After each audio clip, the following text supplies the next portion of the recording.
Saya dulu pada saat mengalami gangguan asam lambung, dihantui rasa seakan hidup nggak akan lama lagi. Seakan hidup akan berakhir. Kenapa saya mengalami itu? Yang saya pahami, yang saya rasakan, yaitu adalah karena tentu saja saya mengalami gangguan asam lambung, terus saya mengalami lemas. Lemasnya itu sangat lemas, berbeda dengan lemasnya orang normal. Itu berbeda. Yang saya pahami, yang saya rasakan adalah berbeda. Lemas banget, sama sekali nggak ada tenaga, nggak ada daya, dan juga seakan kayak nggak sadarkan diri, seakan mau pingsan.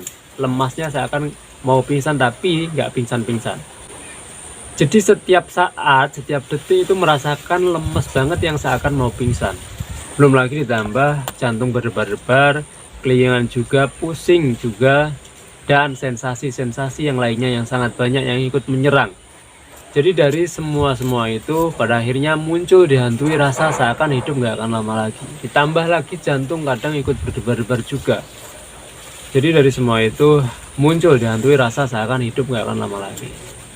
Dan ternyata banyak juga yang mengalami seperti itu. Dari teman kita pejuang asam lambung, banyak yang mengalami seperti itu. Yaitu mengalami seakan hidup nggak akan lama lagi, seakan hidup berakhir. Dan kali ini saya akan menceritakan beberapa cara untuk mengatasi agar dihantui rasa seakan hidup gak akan lama lagi itu menghilang. Yang paling pertama adalah kita harus sadari bahwa dihantui rasa seakan hidup gak akan lama lagi itu tidak lebih dari sebuah rasa doang. Bukan beneran bahwa kita gak akan lama lagi, itu bukan. Itu adalah sebuah rasa doang yang muncul dari bentukan sensasi-sensasi yang kita alami, yaitu muncul dari lemas kita yang berlebihan, lemas yang seakan kita mau pingsan, ditambah jantung berdebar-debar, ditambah kelingan, ditambah sensasi-sensasi yang lainnya yang ikut menyerang. Jadi semua itu pada akhirnya memunculkan dihantui rasa seakan hidup gak akan lama lagi. Karena kita pun belum pernah mengalami yang seperti itu, jadi kita dihantui rasa seakan hidup gak akan lama lagi. Belum lagi ditambah kita cemas, kita takut, kita khawatir, kita was-was, itu semakin menambahi dihantui rasa seakan hidup nggak akan lama lagi. Jadi kita harus sadari dan kita harus selalu ingat-ingat bahwa itu tidak lebih dari sebuah rasa saja. Agar kita tidak semakin diserang oleh yang namanya dihantui rasa seakan hidup nggak akan lama lagi. Jadi harus kita sadari, harus kita benar-benar ingat. Yang berikutnya adalah ya, ketika kita sudah mampu jalan, sudah mampu melangkahkan kaki, itu kita usahakan rutin jalan kaki, entah itu pagi, entah itu sore, nggak masalah. Yang penting kita rutin jalan kaki sejauh yang kita mampu saja, jangan dipaksakan juga. Sejauh yang kita mampu, kita usahakan rutin setiap pagi ataupun sore kita jalan kaki, agar supaya dihantui rasa seakan hidup gak akan lama lagi itu tidak semakin menyerang dan dia semakin memudar. Kenapa dia bisa semakin memudar ketika kita jalan-jalan? Ya karena kita mendapat hawa baru, bahkan kita mendapat semangat baru, mendapat tenaga baru juga. Jadi dihantui rasa seakan hidup gak akan lama lagi itu semakin memudar. Beda cerita kalau kita di rumah-rumah terus atau di kamar-kamar terus, itu yang namanya dihantui rasa seakan hidup gak akan lama lagi, itu semakin menyerang. Jadi sangat kita usahakan sekali kita keluar rumah, jangan di kamar-kamar terus, jangan di rumah-rumah terus, apalagi diem menyendiri, itu usahakan sekali dihindari agar dihantui rasa seakan hidup gak akan lama lagi itu tidak semakin menyerang.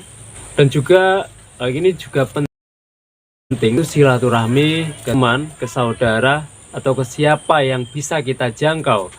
Kita jangkau entah pakai jalan kaki, pakai sepeda. Kalau yang mampu pakai motor nggak masalah, pakai motor. Kita jangkau, kita silaturahmi, ngobrol. Itu sangat membantu juga agar semakin memudar yang namanya dihantui rasa seakan hidup nggak akan lama lagi. Kalau diem menyendiri itu, yang pengalaman pribadi saya yang pernah saya alami, itu semakin menyerang yang namanya dihantui rasa seakan hidup nggak akan lama lagi. Jadi usahakan sekali kita jangan menyendiri, jangan diem. Yang berikutnya adalah kita tingkatkan kualitas ibadah kita. Saya yakin teman-teman sudah pada tahu ibadah itu apa saja. Jadi ibadah yang bisa kita tingkatkan itu kita tingkatkan. Semampu kita, semaksimal mungkin kita tingkatkan. itu adalah sangat berefek sekali. Kelihatannya nggak ada hubungannya ataupun nggak nyambung, tapi sebenarnya yang saya rasakan adalah super nyambung sekali. Ketika kita semakin meningkatkan ibadah, maka yang ada kita semakin tenang. Semakin meningkatkan lagi, maka semakin tenang. Semakin meningkatkan lagi, semakin tenang lagi. Dan ini cocok bagi teman-teman yang belum mampu untuk jalan kaki ataupun belum mampu untuk keluar rumah karena mungkin tenaganya masih sangat lemas atau sensasinya masih sangat lumayan, jadi belum mampu keluar rumah. Teman-teman bisa melakukan meningkatkan ibadah atau meningkatkan kualitas ibadahnya teman-teman. Semaksimal mungkin, apapun kesempatan ibadah yang bisa kita tingkatkan, kita sikat, kita tingkatkan. Dan tentu saja kita harus jeli, harus peka juga. Ketika kita sudah mampu keluar, maka kita juga harus segera keluar. Jangan ditunda-tunda, jangan takut-takut. Tapi juga bagi teman-teman yang sudah berani keluar rumah bukan berarti tidak meningkatkan ibadah. Meningkatkan ibadah menurut saya harus. Mau yang sudah berani atau mau yang sudah kuat jalan kaki keluar rumah maupun yang belum, itu tetap harus meningkatkan kualitas ibadahnya. Dan juga yang gak kalah penting juga, kita tetap harus menjaga yang namanya 3P. 3P-nya harus tetap kita jaga. Karena 3P yang kita jaga terus-terusan dan konsisten, maka lama-lama tubuh kita semakin baik dan pada akhirnya sembuh. Dan rasa lemas, rasa sensasi yang gak nyaman pun juga akan hilang. Jadi ketika semua sensasi yang kita rasakan itu hilang, maka dihantui rasa seakan hidup gak akan lama lagi pun juga akan hilang. Jadi yang namanya menjaga 3P itu tetap harus kita lakukan. Mau gimana pun juga kita harus tetap menjaga yang namanya 3P. Dan gini, kita harus tahu kelemahan kita di mana. Nggak semua orang keluhannya di pola pikir. Karena yang saya tahu banyak yang beranggapan bahwa pola pikir kamu harus dibenarkan, pola pikir kamu harus dibenarkan.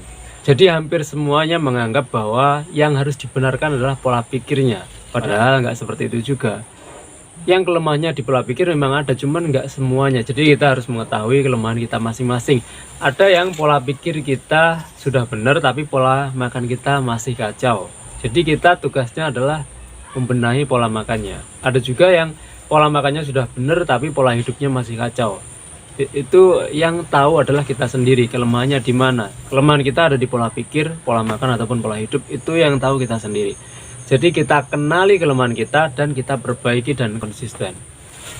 Jadi bagi teman-teman yang sekarang ini dihantui rasa seakan hidup gak akan lama lagi, teman-teman tenang. Kenapa tenang? Karena yang mengalami itu bukan hanya teman-teman sendiri, tapi sangat banyak sekali yang mengalami seperti itu. Dan teman-teman kita pejuang asam lambung yang sudah berhasil sembuh dulunya juga mengalami seperti itu. Dulunya juga dihantui rasa seakan hidup gak akan lama lagi. Jadi teman-teman bisa mencoba cara yang saya ceritakan ini. Dan sekali lagi kita ingat, kita harus sadari bahwa itu tidak lebih dari sebuah rasa saja. Bukan beneran, bukan hidup akan berakhir beneran. Itu hanya sebuah rasa saja yang muncul disebabkan oleh kita mengalami sensasi-sensasi yang macam-macam, termasuk lemes, seakan mau pingsan, dan rentetan sensasi yang lainnya. Jadi saya kira itu, selalu ingat satu hal, selalu bersyukur pada kondisi bagaimanapun kita saat ini. Assalamualaikum warahmatullahi wabarakatuh.